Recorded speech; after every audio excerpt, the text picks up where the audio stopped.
ഇന്നലെ അതായത് വ്യാഴാഴ്ച തിരുവനന്തപുരത്തെ പോലീസ് ആസ്ഥാനത്ത് അപൂർവമായ ഒരു മൊഴി രേഖപ്പെടുത്തൽ നടന്നു. കേരള പോലീസിൻ്റെ ചരിത്രത്തിൽ തന്നെ ഇതാദ്യമാണെന്നാണ് ഇതേക്കുറിച്ച് വിവരമുള്ളവർ പറയുന്നത്.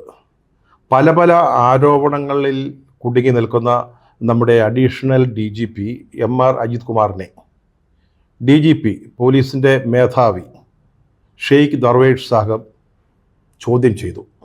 ഈ കേസുമായിട്ട് ബന്ധപ്പെട്ട് അത് അന്വേഷിക്കുന്ന പ്രത്യേക അന്വേഷണ സംഘത്തിൻ്റെ തലവൻ അദ്ദേഹമാണ്. അദ്ദേഹത്തിന് നമ്മുടെ DGPയുമായിട്ട് അത്ര നല്ല ബന്ധമല്ല ഉള്ളതെന്ന് എല്ലാവർക്കും അറിയാം. ലേശം ചുരുക്കുണ്ട്. ഈ കേസൊക്കെ വന്നപ്പോൾ അൻവറിൻ്റെ ആരോപണങ്ങളൊക്കെ ഉണ്ടായപ്പോൾ അദ്ദേഹത്തെ ഈ ക്രമസമാധാനത്തിൻ്റെ ചുമതലയിൽ നിന്ന് മാറ്റി നിർത്തണമെന്ന് അദ്ദേഹം ആവശ്യപ്പെട്ടതാണ്, അതിനാഗ്രഹിച്ചതാണ്, അതിനുവേണ്ടി ശ്രമിച്ചതാണ്. പക്ഷേ പിണറായി വിജയൻ അജിത് കുമാറിനെ കൈവിട്ടൊരു കളിക്ക് നിൽക്കില്ല എന്ന് നമുക്ക് നന്നായിട്ട് അറിയാം. പക്ഷേ ഇപ്പോൾ അദ്ദേഹത്തെ ചോദ്യം ചെയ്യാൻ കഴിഞ്ഞത്, അതിനൊരു അവസരം കിട്ടിയത് ഒരുപക്ഷെ നമ്മുടെ DGPക്ക് അല്പം സന്തോഷം നൽകി കാണണം. നേരത്തെയുള്ള തീരുമാനം അന്വേഷണ സംഘത്തിലെ രണ്ടാമനായ സ്പർജൻ കുമാർ, അദ്ദേഹം IG ആണ്, അദ്ദേഹം അജിത് കുമാറിനെ ചോദ്യം ചെയ്യട്ടെ എന്നുള്ളതായിരുന്നു. പക്ഷേ അതിനങ്ങോട്ട് വഴങ്ങി കൊടുക്കാൻ അജിത് കുമാർ തയ്യാറായില്ല. അദ്ദേഹത്തിൻ്റെ കീഴിൽ നിത്യമെന്നോണം സ്പർജൻ കുമാർ റിപ്പോർട്ട് ചെയ്യുന്നത് അജിത് കുമാറിൻ്റെ അടുത്താണ്. ആ അജിത് കുമാറിനെ ഈ സ്പർജൻ കുമാർ ചോദ്യം ചെയ്യുക, മൊഴിയെടുക്കുക എന്ന് പറയുന്നത് അതത്ര ശരിയല്ലെന്ന് DGP ചൂണ്ടിക്കാട്ടി. അത് DGP അംഗീകരിച്ചു. അദ്ദേഹം വെച്ച ഒരു നിബന്ധന എന്ന് പറയുന്നത് ഈ മൊഴിയെടുക്കൽ പൂർണ്ണമായിട്ട് രേഖപ്പെടുത്തണം, വീഡിയോയിൽ രേഖപ്പെടുത്തണം. അതുപോലെ തന്നെ ഈ അന്വേഷണ സംഘത്തിലെ അംഗങ്ങളല്ലാതെ മറ്റാരും ഈ മൊഴിയെടുക്കുമ്പോൾ ഉണ്ടാവാൻ പാടില്ല. ഈ രണ്ട് ആവശ്യങ്ങളും നിബന്ധനകളും അംഗീകരിച്ചുകൊണ്ടാണ് അജിത് കുമാറിനെ ചോദ്യം ചെയ്തത്, അല്ലെങ്കിൽ മൊഴിയെടുത്തത് എന്ന് പറയാം. അദ്ദേഹം ഒരു വിശദമായ റിപ്പോർട്ട് നൽകുകയാണ് ചെയ്തത്. പിന്നീട് ചോദ്യങ്ങൾക്ക് സ്വാഭാവികമായും മറുപടിയും നൽകിയിട്ടുണ്ടാവും. തനിക്കെതിരെ ഉണ്ടായ ആരോപണങ്ങളുടെ മിസൈൽ ആക്രമണത്തെ ആകാശത്ത് വെച്ച് തന്നെ ഭേദിക്കുന്ന തരത്തിലുള്ള പ്രത്യാക്രമണമാണ് അജിത് കുമാർ നടത്തിയതെന്നാണ് നമുക്ക് ഇതുവരെ ലഭിക്കുന്ന വിവരങ്ങൾ. ഈ പണ്ട് കുവൈറ്റ് യുദ്ധം ഓർമ്മയില്ലേ? അന്ന് ഇറാഖ് ഒരു സ്കഡ് മിസൈൽ ഇങ്ങോട്ടയക്കും. അപ്പോൾ കുവൈറ്റിൻ്റെ ഭാഗത്തുനിന്ന് അവരെ സഹായിക്കുന്ന സേന ഒരു പാട്രിയറ്റ് മിസൈൽ തിരിച്ചയക്കും. അങ്ങനെ സ്കഡിനെ പാട്രിയറ്റ് മിസൈൽ തകർക്കും. അതിനെ ഏതാണ്ട് ഓർമ്മിപ്പിക്കുന്ന രീതിയിൽ അൻവർ മുന്നോട്ട് വെച്ച ആരോപണങ്ങളെ പൊളിച്ചെടുക്കുന്ന രീതിയിലുള്ള മൊഴിയാണ് അജിത് കുമാർ നൽകിയെന്നാണ് നമുക്ക് ലഭിക്കുന്ന വിവരം. അജിത് കുമാറിൻ്റെ ഈ പ്രത്യാക്രമണ ശൈലിയിലുള്ള സമീപനം അന്വേഷണത്തിൻ്റെ ഗതി മാറ്റുമോ? കാര്യങ്ങൾ കറങ്ങിത്തിരിഞ്ഞ് വരുമോ? ഒടുവിൽ വാദി പ്രതിയാകുമോ? 1 മാസമാണ് അന്വേഷണത്തിന് കാലാവധി അല്ലെങ്കിൽ സമയം നൽകിയിരിക്കുന്നത്. ആ കാലാവധിക്കകം കാര്യങ്ങൾ ഏത് ദിശയിലേക്കാവും പോവുക എന്നുള്ളതാണ് ഇനിയുള്ള ദിവസങ്ങളിൽ നാം ശ്രദ്ധിക്കേണ്ടത്. തനിക്കെതിരായിട്ട് PV അൻവർ ഉന്നയിച്ചിരിക്കുന്ന ആരോപണങ്ങൾക്ക് പിന്നിൽ കണ്ണൂരും കോഴിക്കോടുമൊക്കെ കേന്ദ്രമാക്കി പ്രവർത്തിക്കുന്ന സ്വർണ്ണക്കടത്ത് മാഫിയ ആണ് എന്നാണ് അജിത് കുമാർ ഈ DGPയുടെ മുമ്പിൽ മൊഴി നൽകിയിരിക്കുന്നത്. അതുമാത്രമല്ല, അവരുടെ കൂട്ടത്തിൽ ഹവാല ഇടപാടുകാരുണ്ട്, കൊട്ടേഷൻ സംഘക്കാരുണ്ട്. ഇവരെല്ലാം കൂടെ ചേർന്ന് നടത്തിയ ഒരു ഗൂഢാലോചനയുടെ ഫലമായിട്ടാണ് ഇപ്പോൾ ഈ ആരോപണങ്ങൾ ഉയർന്നു വന്നിരിക്കുന്നത്. ഇവരെല്ലാവരും തീവ്രവാദി ബന്ധം ഉള്ളവരാണ്. ഇതിൽ ഏറ്റവും ശ്രദ്ധിക്കേണ്ട ഒരു കാര്യം, അജിത് കുമാർ പറയുന്ന ഈ മാഫിയ, സ്വർണ്ണക്കടത്ത്, സ്വർണം പൊട്ടിക്കൽ, അതുപോലെ ഹവാല ഇടപാടുകൾ, ഇതൊക്കെ നടത്തുന്ന ആളുകൾക്ക് ഇന്ത്യക്കെതിരായിട്ട് പ്രവർത്തിക്കുന്ന തീവ്രവാദി സംഘടനകളുമായി ബന്ധമുണ്ട് എന്നുള്ളതാണ്. വളരെ ഗൗരവമായ ഒരു പ്രത്യാക്രമണമാണ് ഇപ്പോൾ അജിത് കുമാർ DGPയുടെ മുമ്പിൽ, അല്ലെങ്കിൽ തെളിവെടുത്ത അന്വേഷണ സംഘത്തിൻ്റെ മുമ്പിൽ അവതരിപ്പിച്ചിരിക്കുന്നത്. ഇത് കേന്ദ്ര ഗവൺമെൻറ്റും RSSും BJPയും ഒക്കെ നേരത്തെ തന്നെ പറയുന്ന ഒരു ആരോപണമാണ്. കേരളം കേന്ദ്രമാക്കി വലിയ തോതിൽ സ്വർണ്ണക്കടത്ത് നടത്തുന്നു, അല്ലെങ്കിൽ ഹവാല പണമിടപാടുകൾ ഉണ്ടാവുന്നു. ഇതിൻ്റെയൊക്കെ ലാഭം തീവ്രവാദി സംഘടനകളിലേക്കാണ് പോകുന്നത് എന്നുള്ളതാണ്. ഇത്തരം രാജ്യവിരുദ്ധ പ്രവർത്തനങ്ങളെ ചെറുക്കാൻ ശ്രമിച്ച തനിക്കെതിരെ ഈ ശക്തികൾ സ്വാഭാവികമായും ഗൂഢാലോചന നടത്തുന്നു. അതിൻ്റെ ഫലമായി തനിക്കെതിരെ ആരോപണങ്ങൾ ഉണ്ടാകുന്നു. ഈ ഒരു ഡിഫൻസാണ് അജിത് കുമാർ സ്വീകരിച്ചിരിക്കുന്നത്. വെറും സിമ്പിളായ ഒരു കാര്യമല്ല ഇത് കേട്ടോ, വളരെ ഗൗരവമുള്ള ഒന്നാണ്. കേന്ദ്ര സർക്കാരിനും കേന്ദ്ര ഏജൻസികൾക്കും ഇടപെടാവുന്ന തരത്തിലാണ് അജിത് കുമാർ ഇപ്പോൾ തൻ്റെ പ്രതിരോധം കെട്ടി ഉയർത്തിയിരിക്കുന്നത്. അതാണ് നാം ഇവിടെ ശ്രദ്ധിക്കേണ്ടത്. അതുപോലെ തന്നെ ഇപ്പോൾ മറ്റൊരു ആരോപണത്തെ അജിത് കുമാർ നേരിടുന്നുണ്ടല്ലോ, RSS നേതാക്കളുമായിട്ടുള്ള കൂടിക്കാഴ്ച, രഹസ്യ സമാഗമം. ഇതിനെയൊക്കെ ഈ പറഞ്ഞ കാര്യവുമായി നമുക്ക് കൂട്ടി വായിക്കാവുന്നതേ ഉള്ളൂ. അജിത് കുമാർ എടുത്ത ഈ പ്രതിരോധ നിലപാടിന് മറ്റൊരു കുന്തമുന കൂടിയുണ്ട്. ആ കുന്തം നീളുന്നത് ഈ ആരോപണം ഉന്നയിച്ച PV അൻവറുടെ നേർക്കാണ്. അജിത് പറയുന്നത് ഇവിടെ മാഫിയയുണ്ട്, അവർ ഗൂഢാലോചന നടത്തി, അവർ തനിക്കെതിരെ ആരോപണങ്ങളുടെ പിന്നിൽ പ്രവർത്തിച്ചു, അത് ഉന്നയിച്ചത് PV അൻവറാണ് എന്ന് പറയുമ്പോൾ PV അൻവറിന്, നമ്മുടെ MLAക്ക്, CPMൻ്റെ MLAക്ക്, മലപ്പുറത്തെ CPMൻ്റെ ഒരു പ്രധാന ശക്തി കേന്ദ്രത്തിന് ഈ തീവ്രവാദി സംഘടനകളുമായി ബന്ധമുണ്ട് എന്ന് ADGP, ഒരു സാധാരണ വ്യക്തി അല്ല, കേരളത്തിൻ്റെ ക്രമസമാധാന ചുമതല വഹിക്കുന്ന ADGP വളരെ കൃത്യമായ ആരോപണങ്ങൾ ഉന്നയിച്ചിരിക്കുകയാണ്. ഒരുപക്ഷെ ഈ അൻവറിനെ പിന്തുണച്ച് ഈ അടുത്ത കാലത്ത് ചിലരൊക്കെ രംഗത്ത് വന്നിരുന്നു. നാളെ ഇവരൊക്കെ ഈ പട്ടികയിൽ പെടാൻ സാധ്യതയുണ്ട്.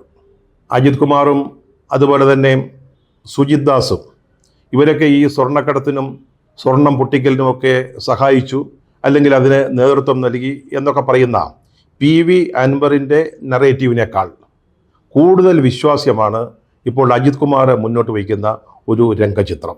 അതായത് തൻ്റെ ഉത്തരവാദിത്തങ്ങൾ കൃത്യമായി നിർവഹിച്ച ഒരു ഉദ്യോഗസ്ഥനെതിരെ സ്വർണ്ണക്കടത്ത് മാഫിയ ഗൂഢാലോചന നടത്തി അദ്ദേഹത്തെ പ്രതിക്കൂട്ടിൽ നിർത്താൻ ശ്രമിക്കുന്നു എന്ന അജിത് കുമാറിൻ്റെ നറേറ്റീവിന് വർഷങ്ങളായി അജിത് കുമാറും സുജിത് ദാസുമൊക്കെ ഈ സ്വർണ്ണക്കടത്ത്, സ്വർണം പൊട്ടിക്കൽ മുതലായ കുറ്റകൃത്യങ്ങളുമായി ബന്ധപ്പെട്ടിരിക്കുന്നു എന്നാണല്ലോ അൻവർ പറയുന്നത്.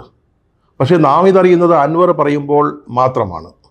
പക്ഷേ അജിത് കുമാർ ചൂണ്ടിക്കാട്ടുന്ന ഈ സ്വർണ്ണക്കടത്ത് മാഫിയ, ഇത് നമ്മുടെ മുമ്പിൽ ഏറെക്കാലമായിട്ട് വളരെ സജീവമായി പ്രവർത്തിച്ചുകൊണ്ടിരിക്കുന്ന ഒരു പച്ച യാഥാർത്ഥ്യമാണ്.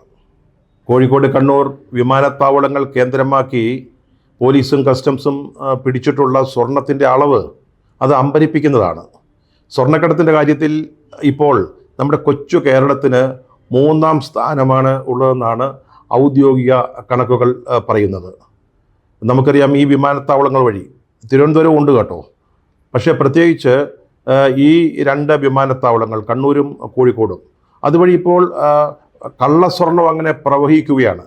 അതിലൊരു ചെറിയ ശതമാനത്തെ മാത്രമേ പിടികൂടാൻ സാധിക്കുന്നുള്ളൂ.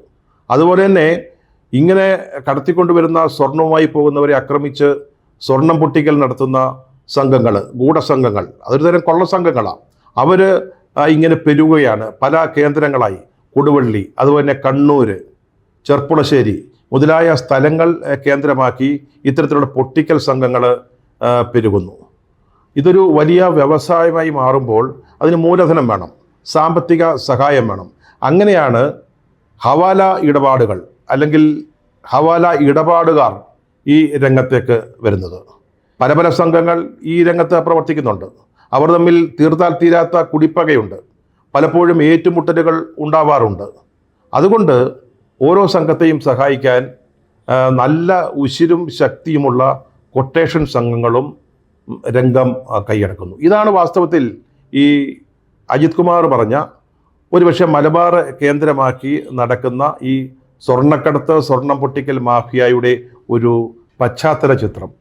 2 കൊല്ലം മുമ്പ് മലപ്പുറം സ്വദേശിയായ അബൂബക്കർ പാഴേടത്ത് എന്ന് പറയുന്ന ഒരു സ്വർണ്ണ വ്യാപാരിയുടെ വീട്ടിലെ നിലവറയിൽ നിന്ന് 2.51 കോടി രൂപയുടെ സ്വർണമാണ് ED പിടിച്ചെടുത്തത്. എൻഫോഴ്സ്മെൻറ്റ് ഡയറക്ടറേറ്റ് റെയ്ഡ് നടത്തി കണ്ടെത്തിയത്. അദ്ദേഹം ഒരു പ്രമുഖ ജുവലറി ശൃംഖലയുടെ ഉടമസ്ഥൻ കൂടിയാണ്.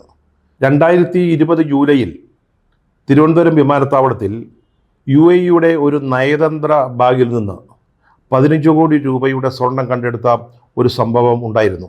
അത് പിന്നീട് വലിയ രാഷ്ട്രീയ വിവാദമായി മാറിയതാണ്. നമ്മുടെ മുഖ്യമന്ത്രി പിണറായി വിജയൻ, സ്വപ്ന സുരേഷ്, അതുപോലെ തന്നെ മുഖ്യമന്ത്രിയുടെ പ്രിൻസിപ്പൽ സെക്രട്ടറി ആയിരുന്ന ശിവശങ്കർ, ഇവരൊക്കെ ഉൾപ്പെട്ട ഒരു വിവാദമായിട്ട് അത് മാറുകയുണ്ടായി. ആ 15 കോടി രൂപയുടെ സ്വർണത്തിൽ 3 കിലോ സ്വർണം തൻ്റേതായിരുന്നു, അല്ലെങ്കിൽ തനിക്കുള്ളതായിരുന്നു എന്ന് ഈ അബൂബക്കർ മൊഴി നൽകിയതായി അന്ന് ED ഒരു പത്രക്കുറിപ്പ് ഇറക്കിയിരുന്നു. 2021 ജൂണിൽ രാമനാട്ടുകരയിൽ ഒരു വാഹനാപകടത്തിൽ 5 ചെറുപ്പക്കാർ മരിച്ച സംഭവം നമ്മൾ മറന്നിരിക്കാനിടയില്ല. അത് 2 സ്വർണം പൊട്ടിക്കൽ സംഘങ്ങൾ നടത്തിയ ഒരു കാറോട്ട മത്സരത്തിൻ്റെ അവസാനമായിരുന്നു. കോഴിക്കോട് വിമാനത്താവളത്തിൽ നിന്ന് ഒരു സംഘം സ്വർണവുമായി പോകുന്നു എന്ന് മനസ്സിലാക്കി അതിനെ പിന്തുടർന്ന മറ്റൊരു സംഘത്തിൻ്റെ കാറ്, ഒന്ന് കണ്ണൂർ സംഘമായിരുന്നു, മറ്റൊന്ന് ചെർപ്പുളശ്ശേരിയിൽ നിന്ന് ഉള്ളവരായിരുന്നു. ഇവർ മത്സര ഓട്ടം നടത്തി. അവരുടെ ലക്ഷ്യം സ്വർണം പിടിക്കുക എന്നതിനൊപ്പം ഈ കണ്ണൂർ സംഘത്തിൻ്റെ തലവനായ അർജുൻ ആയങ്കി എന്ന് പറയുന്ന ഒരു DYFI നേതാവുണ്ട്, അദ്ദേഹത്തെയും പിടിക്കുക എന്നുള്ളതായിരുന്നു അവരുടെ ഉദ്ദേശങ്ങളിലൊന്ന്. രാമനാട്ടുകരയിൽ വെച്ച് ഈ വാഹനങ്ങൾ തമ്മിൽ കൂട്ടിയിടിച്ചു. 5 ചെറുപ്പക്കാരാണ് അന്ന് മരിച്ചത്. ഇതെല്ലാം ഈ മലബാറിലെ സ്വർണ്ണക്കടത്ത് മാഫിയയുമായി ബന്ധപ്പെട്ട് നടന്ന സംഭവങ്ങളാണ്. കണ്ണൂരിലെ പല CPM നേതാക്കൾക്കും ഇത്തരം സംഘങ്ങളുമായി പ്രത്യക്ഷമായും പരോക്ഷമായും ബന്ധമുണ്ട് എന്നുള്ളത് എല്ലാവർക്കും അറിയാവുന്ന കാര്യമാണ്. ഈ അർജുൻ ആയങ്കി ഒരു DYFI നേതാവായിരുന്നു. അതുപോലെ തന്നെ ഷുഹൈബ് കൊലക്കേസിൽ പ്രതിയായ ആകാശ് തില്ലങ്കേരി, ഇവരൊക്കെ DYFIയുടെ പ്രമുഖ നേതാക്കളാണ്. ഇവരൊക്കെ ഈ സംഘങ്ങളുമായി ബന്ധമുള്ളവരാണെന്ന് പല കോണുകളിൽ നിന്ന് ആക്ഷേപം ഉണ്ടായിട്ടുണ്ട്. പക്ഷേ അന്നൊന്നും CPMൻ്റെ കണ്ണൂർ ജില്ലാ കമ്മിറ്റി അക്കാര്യത്തിൽ പ്രതികരിച്ചു കണ്ടില്ല. ഈ അടുത്ത കാലത്ത് CPMൻ്റെ കണ്ണൂർ ജില്ലാ കമ്മിറ്റി അംഗവും ജില്ലാ DYFIയുടെ പ്രസിഡന്റുമായിരുന്ന ഒരു മനു തോമസ്, അദ്ദേഹം ചില ആരോപണങ്ങൾ ഉന്നയിച്ചു. അദ്ദേഹം പറയുന്നത് കണ്ണൂരിലെ ഒരു പ്രധാനപ്പെട്ട CPM നേതാവിൻ്റെ മകൻ ഇത്തരത്തിലുള്ള സ്വർണം പൊട്ടിക്കൽ സംഭവങ്ങളുടെ ഒരു കോർഡിനേറ്ററാണ് എന്നുള്ളതാണ്. അദ്ദേഹം പറഞ്ഞ ഒരു വാചകം, ഈ നേതാവ് മകനെയും ചില കൊട്ടേഷൻ സംഘങ്ങളെയും ഉപയോഗിച്ച് വലിയ തോതിൽ കച്ചവടങ്ങൾ കെട്ടിപ്പൊക്കിയെന്നാണ്.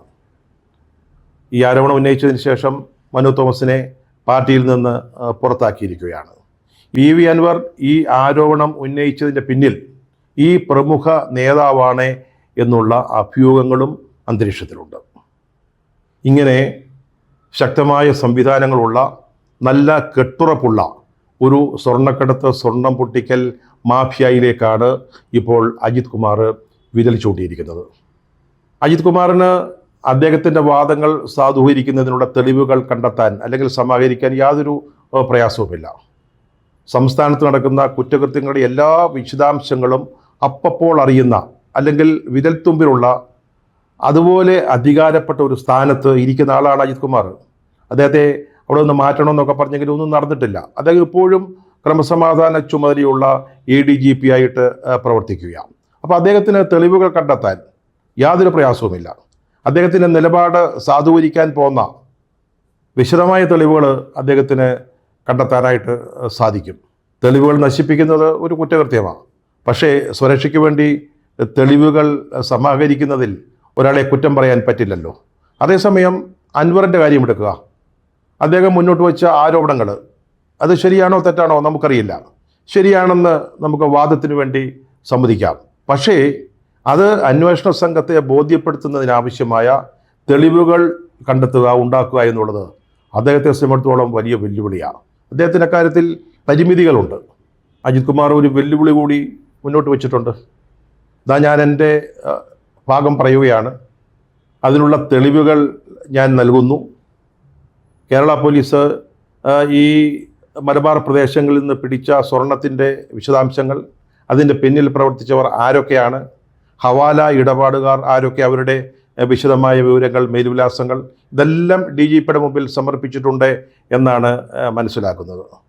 അദ്ദേഹം പറയുന്നു, എനിക്കെതിരായിട്ട് ഉന്നയിക്കപ്പെട്ട ആരോപണങ്ങൾ തെറ്റാണെന്ന് തെളിഞ്ഞാൽ അത് ഉന്നയിച്ചവർക്കെതിരെ നടപടി എടുക്കണം.